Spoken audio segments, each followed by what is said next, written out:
Hello. Hello, and welcome to Free Press Live. I'm your host, Vanessa Maria Graber. This show is brought to you by Free Press, a nonprofit, nonpartisan media reform advocacy organization.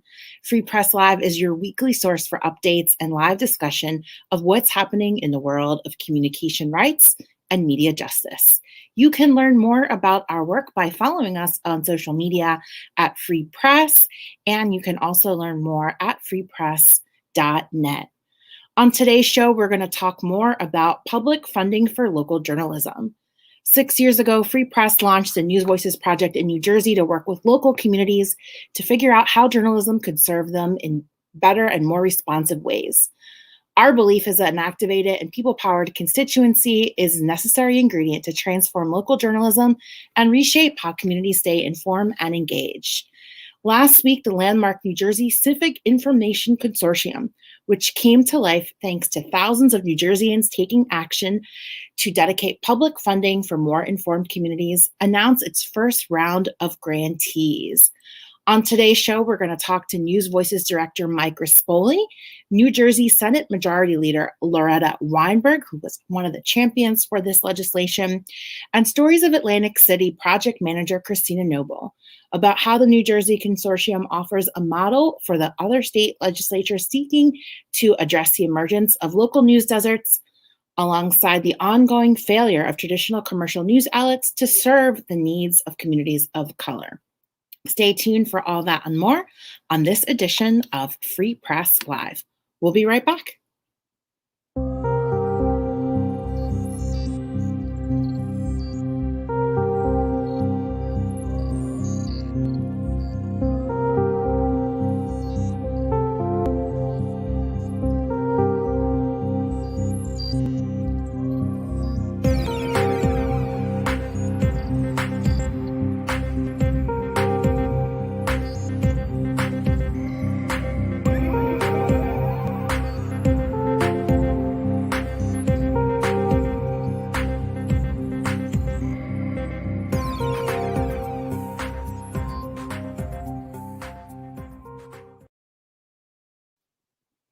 Welcome back to Free Press Live. I'm your host, Vanessa Maria Graber. On today's show, as I mentioned, we are going to talk about the Civic Information Consortium and its inaugural round of grantees in the state of New Jersey.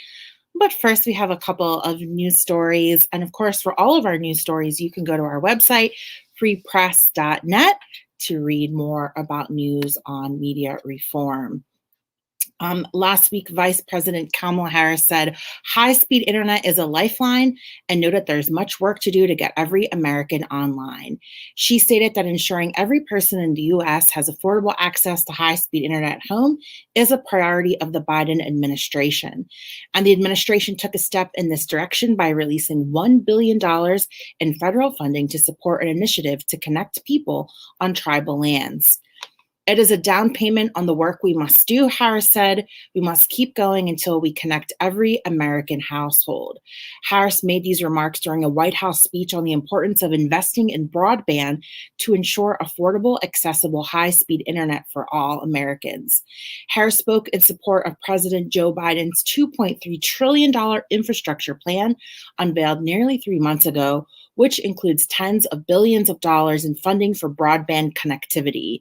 Infrastructure bills introduced in the House align with these ambitions and would provide critical support for broadband affordability. In May, Free Press released Price Too High and Rising, a comprehensive report on the skyrocketing cost of internet access in the U.S. and the role that high internet prices play in keeping tens of millions of people offline, especially Black, Latinx, and Indigenous people. As you know, Free Press has been advocating for more affordable and accessible broadband access. Free Press Action Policy Manager Dana Flerberg made the following statement. Vice President Harris laid out a powerful case for investing to bridge the digital divide, a disparity that has long harmed low-income families, communities of color, and Indigenous communities in particular. Over the course of the COVID-19 pandemic, the need for universal and affordable internet service has become even more painfully clear as disconnected people have struggled to keep up with rising internet bills, to connect safely to schools, doctors' work, and even vaccination sign-up tools. Releasing this federal funding to support people on tribal lands is a meaningful step forward, and the White House is a strong foundation for furthering that support for all communities in the accessible, affordable internet for all and Lift America Acts that were introduced in the House. Again, for more information on Free Press's broadband advocacy, you can visit our website at freepress.net. So on today's show, we are going to discuss the inaugural series of grants that the New Jersey Civic Information Consortium announced last week. It's the result of Free Press Action's years-long efforts to engage local journalists, organizers, advocates, residents, and lawmakers to support public funding to foster more informed communities. On Thursday, the consortium announced 14 news and information initiatives that will receive grants of up to $35,000. The series of grants made possible from $500,000 in funding by the state of New Jersey. This represents a first-of-its-kind state funding model. These grants will support quality journalism in the midst of a local news crisis that has left communities in the dark and led to rampant disinformation. And so we're going to talk more about the Civic Information Consortium and the organizing that we did leading up to that effort. And so I'd like to bring on our director of the News Voices Project, Mike Rispoli.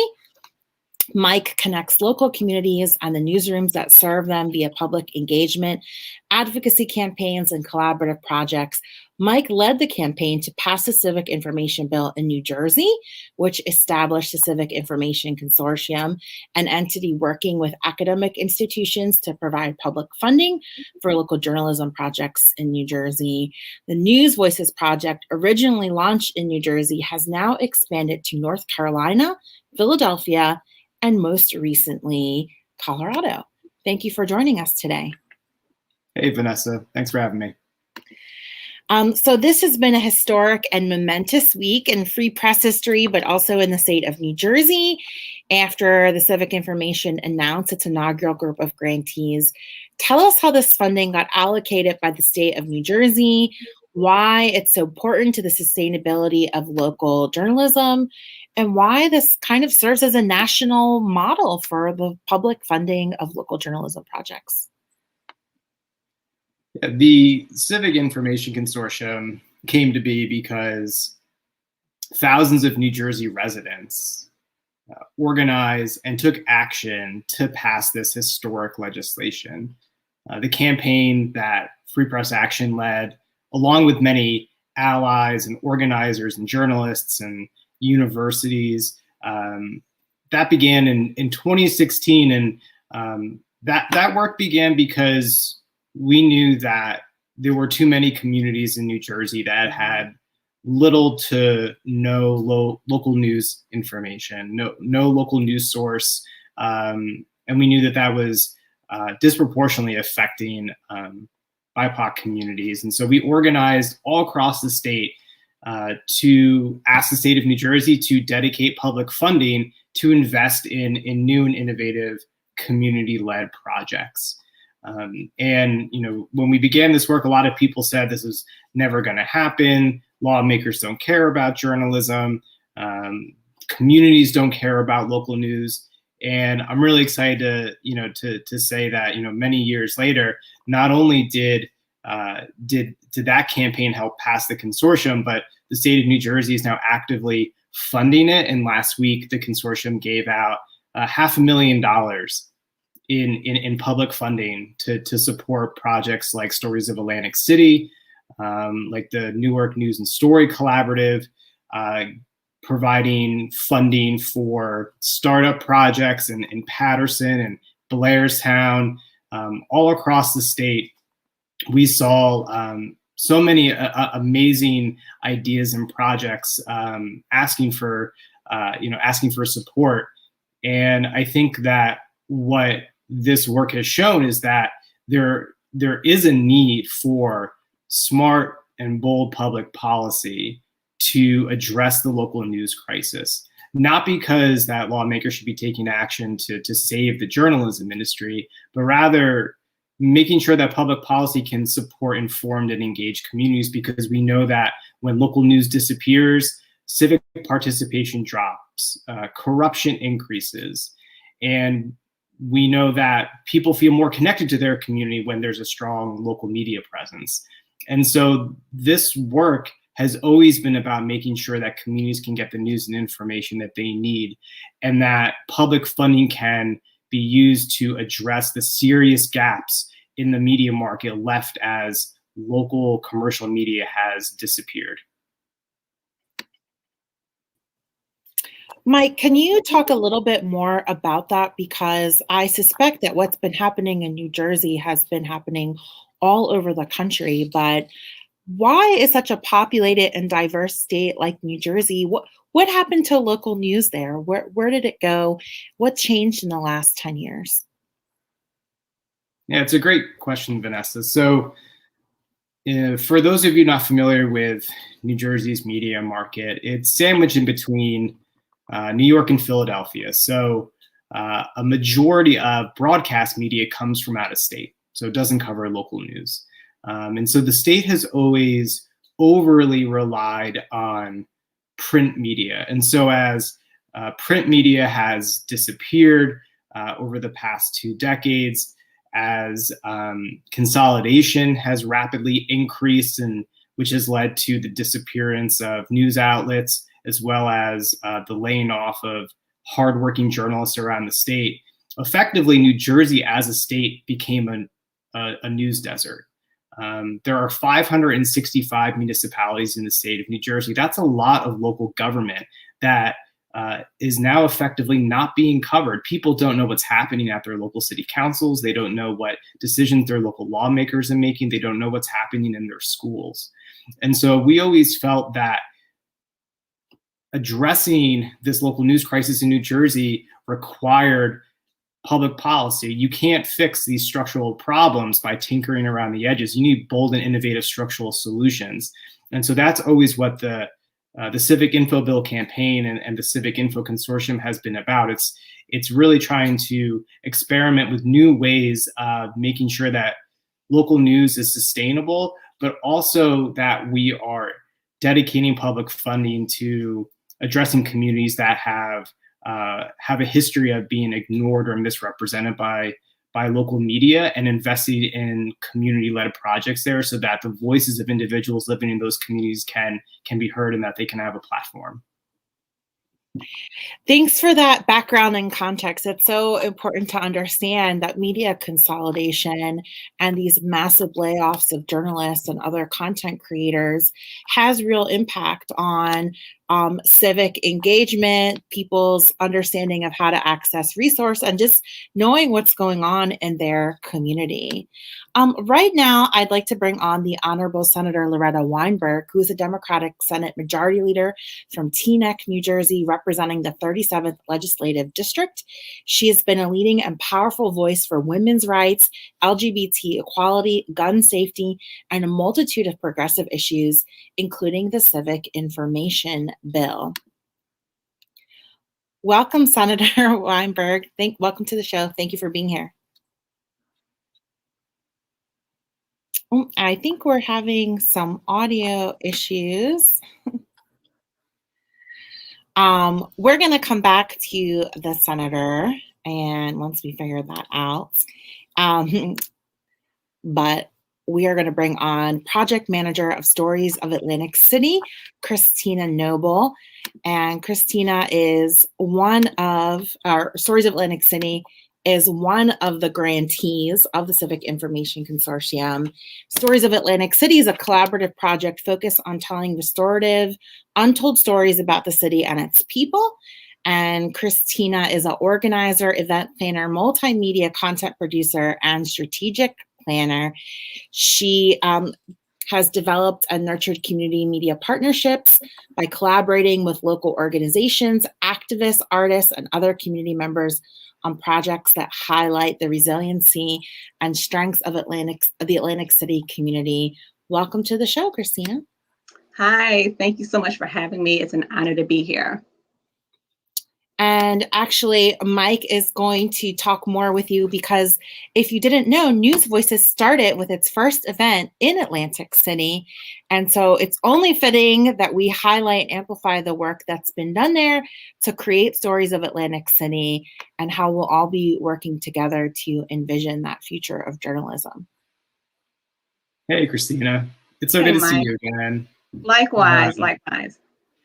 So I'm such a huge fan of Stories of Atlantic City, but I think it'd be great for you to share, about Stories of Atlantic City and how it meets the needs of community members there. Sure. So Stories of Atlantic City, as mentioned earlier, is a collaborative project that focuses on telling AC's untold stories. And we use something called restorative narrative, which was created by Images of Voices and Hope, a nonprofit based in New York. And basically, restorative narrative is a strength-based method of storytelling that tells the deeper stories of people and communities experiencing adversity. So what we do is we work on stories and information sharing that inspires hope, inspires change, and highlights experiences of resilience. It is important to note that we are a fairly young project, but we like to think of ourselves as a little engine that could. At the inception of the project in 2018, conversations began about the disconnect between the way that AC was being portrayed in the media and the perception of the folk who actually live and work in the community. So soon, community members and local media partners came together to form a cohort, which then led to what we know as Stories of Atlantic City. And the goal of the cohort was to showcase Atlantic City through a new lens, one that highlighted the spirit of the people that live there. So this was to be done through a series of authentic, uplifting stories. And after researching and writing these stories, our media partners co-published, on the same day. So Free Press was actually very instrumental in the genesis of this project, and they continue to be a big support. We always shout you guys out because we really do appreciate the support behind our project. And I must also add, I will be remiss if I did not mention that we're supported by Stuyvesant University with funding from the Geraldine R. Dodge Foundation and the New Jersey Local News Lab Fund. So since our inception, the project has rapidly evolved and expanded. I, for one, was brought onto the team in early 2020 as the project manager, and I mainly serve as the team's community organizer. So now we have three main focus areas. And these include, number one, community organizing and outreach, which is my turf. And this includes the events that we host and other ways in which we connect with our community. We host a lot of storytelling workshops where we aim to provide community members with the means to tell their own stories in really cool, unique ways. We also focus on traditional and hyperlocal media collaboration. So we operate as a news hub where we work together with local orgs and media partners to publish stories of resilience and share vital information to our community. And lastly, we serve as an education resource. Since we're supported by a local university, this allows us to collaborate with students in multiple capacities. So we host an internship program in which we work with students to shape them into restorative multimedia content producers. And we also partner with courses to create stories. So to speak to the needs that our project fulfills to our community, I believe we provide a source of hope. We can all attest to the effect that negative news has on us, especially after coming off of a year like 2020 and early 2021. So between the pandemic, the social uprisings, the political injustice, and the hot political scene, persistent negative news can really take a toll on our well-being. And that was only a little over a year in time. So now imagine repeatedly ingesting negative narrative about the city that you live in for decades. This can easily make one feel feelings of despair and hopelessness. So it's too often that AC receives a bad rep, and too many of the city's beautiful stories go untold. And that's basically why we're here. We really want to highlight these stories and pass the microphone to those who often don't or aren't allotted that opportunity, because who better to tell the stories of AC than the folk who actually make up the community. We also are really about information sharing. We want our community to stay informed so that they can make informed decisions. We've hosted information panels surrounding COVID-19 and other AC needs. And speaking of needs, data has shown over time that some of AC's major concerns are unemployment and food insecurity. So currently I sit on a regional task force with Hunger Free New Jersey's, who's dedicated to providing vital information and food security and distribution. We also sit on a few other committees throughout the city because we really just want to keep our community informed. Yeah, and like you said, Christina, for such a small team and a project that's only been around for a few years, you do such amazing work.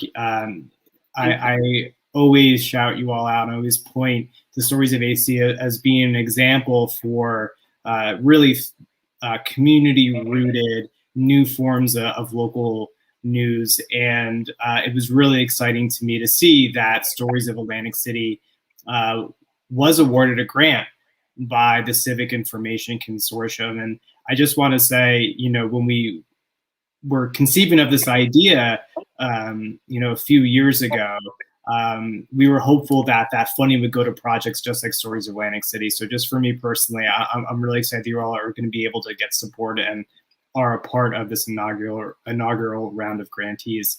Can you share a little bit about the new area of work that Stories of Atlantic City is going to be doing with this grant that you received from the consortium? Sure. So in our proposal for this grant, we built a pilot program to train Atlantic City community members to be documenters and information reporters. So we want our community members to be at the local meetings. This includes City Council, CREDA, which is the Casino Reinvestment Development Association, Board of Ed meetings, so on and so forth. And other events where traditional journalism methods don't meet the AC information needs. So we're calling them our community reporters, and it's actually a direct nod to Chicago's City Bureau project. We began scaffolding for a pilot back like this back in 2020 in the summertime when, of course, the onset of the pandemic was happening and all of the things. So we rolled out a phone tree model that we adopted from you all, Free Press, to share vital information about COVID-19, but also to gather information from our community members to see what those needs were. So one of the main parts of our community training will also be about civic literacy and engagement, as well as reporting and journalism best practices. So what's unique about Atlantic City is the fact that it was taken over by the state back in 2016. And actually just recently, I read something, I think it was last month, saying that legislation passed to extend the state's oversight for another 4 years. So what we find is that most people aren't aware of what's going on behind the scenes in their own city. Because they're not privy to this information, or they simply just don't know how to be a part of these meetings and the brainstorming behind the lawmaking. So, for example, just a few years ago, AC's water was almost privatized, and many of the city's constituents weren't even aware of what was going on. And had this been successful, AC could have had a situation similar to the Flint, Michigan water crisis. And thank God it didn't happen, but just a prime example of the danger of being ignorant or just not being in the know of what's going on in your community. And it's not our community members' faults. We know there's a digital divide. We know there are other things that are preventing our members from receiving this information. So we really just aim to educate and inform our community by providing them with important and accurate information. Something that stuck out to me recently, Toby and I, our project coordinator, we were a part of WHYY's Neighbors and Newsroom Summit. And during the program, the organizer, Chris Norris, made a statement that really stuck with us.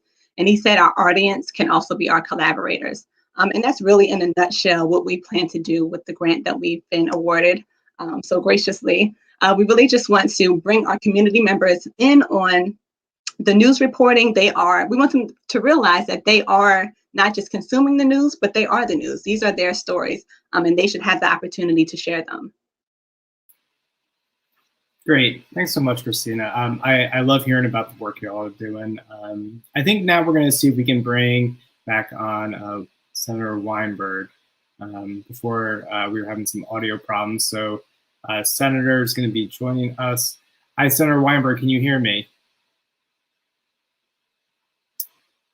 We cannot hear you, unfortunately.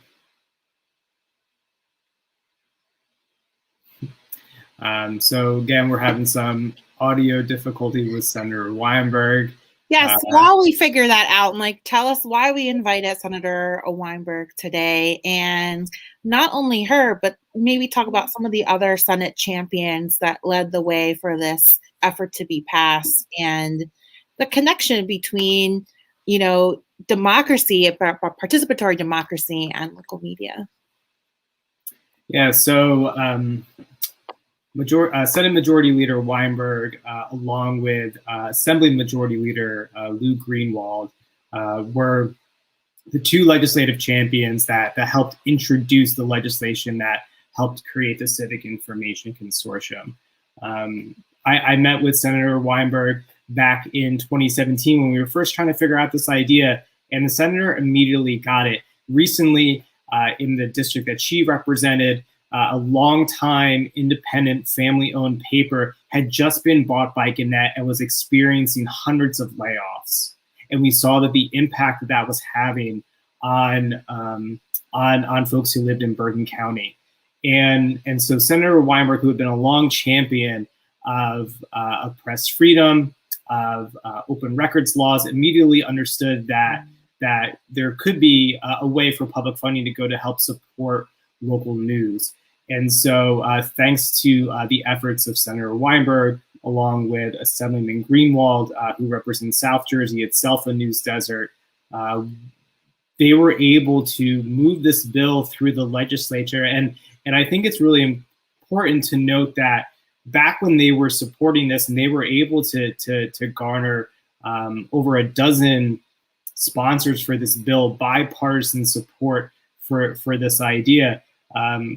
This was the first of its kind in the nation. So they took a chance to support this effort, and since then have continually advocated for the success of the consortium, advocated for more funding. And right now, as we head into budget season in New Jersey, Senator Weinberg, it continues to support it and calling for more funding for the consortium so that money can go directly to communities and making sure that they can get the news and information that they need. Thank you for that. And before we end today, I just want to congratulate you on this momentous occasion. It has been many years of hard work. And I just want to tell the audience, I came to a lobby day one time, and it was not easy to convince legislators to support local journalism. And so it's no easy feat. So thank you to all of our legislators who helped support that vision. And we also want to shout out Senator Weinberg, retiring this year, such an inspiration to many women like myself for championing women's rights and the LGBT community. And your work has not gone on. Even though we can hear you, we can see you, and we know what you're doing. But we will do a part 2 where we will do this interview and post it online. Mike, there's a petition that our audience members and people in the public can sign to continue advocating for public support of local journalism in New Jersey. Can you tell folks a little bit about that? And we'll put the link in the comments. Sure. So like I mentioned before, June is budget season in New Jersey, which means that lawmakers in Trenton are actively talking about what types of initiatives and programs they're going to be supporting and funding this year. And like in years past, they're actively looking at funding the Civic Information Consortium. And it's really important that now that it's beginning its work, that it continues this momentum in rebuilding local news in New Jersey, and continues, and that the state continues to invest public funding for the consortium so it can have an impact. And so if you're in New Jersey, we're going to ask you to head to freepress.net. We'll drop the link on screen, asking you to sign a petition calling on Governor Murphy, as well as Senate President Steve Sweeney and Assembly Speaker Craig Coughlin, to allocate $10 million to the consortium. New Jersey is experiencing a windfall in money this year, and Senator Weinberg has generously submitted a budget resolution calling for $10 million for the consortium. If this money goes through, the consortium's not going to have to go back year after year asking for support. So in a year where lawmakers are looking to invest in long-term infrastructure building projects, we hope that the consortium is on their short list. And so if you're in New Jersey, you can take action by heading to freepress.net and sign that petition. And if you're not from New Jersey, but you're interested in learning more about how a consortium can come to your state or other ways that public policy can support local news, you can head to freepress.net and you can learn more about what other states are doing, as well as reach out to us, and we can look to support your efforts. That's right. We'd love to hear from you at News Voices. You can visit our website, newsvoices.org and freepress.net. That's going to do it for today's show. Thank you so much to all of our guests, Mike Rispoli, Christina Noble, Senator Weinberg. We appreciate all of you for joining. If you are watching this for the first time, make sure you subscribe to our YouTube channel and follow us on Facebook, Instagram, and Twitter for all updates and about media reform, internet access issues, and the future of journalism. Also check out Media 2070, our amazing report on media reparations. I'm your host, Vanessa Maria Graber. I want to give a special shout out to our team here at Free Press Live, Colette Watson, our executive producer, the digital team, Dutch Kosmian and Lucia Martinez, and Amy Croy, our social media manager, Vanessa Bell, our co-host, Dana Floberg, and our technical director, Candace Clement. Thank you so much for watching and listening, and we'll see you next week.